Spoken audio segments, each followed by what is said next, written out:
بسم الله الرحمن الرحیم. امروز 4 فروردین 403 اومدیم زمین آقای امان علیزاده از روستای چشملی شهرستان مراوتپه قرناوه چشملی. گندمی که ملاحظه می‌فرمایید فقط 2 کیسه 2.5 کیسه کود ازوته خورده و بسیار در واقع گندم کم پشتی بوده. کشاورز وقتی باهاش صحبت میکنم میگه که گندمم خیلی کم پشت بوده و ناراضی بودم، میخواستم برگردونم، ولی یعنی میخواسته شخمش بزنه در واقع.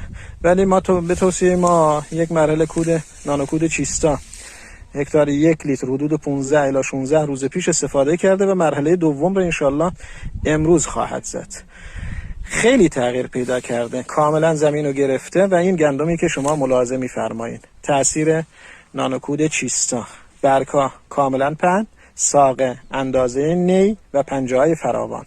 منطقه در ضمن منطقه سرسیری هم هست. انشالله که برکت داشته باشه برای کشاورز عزیز.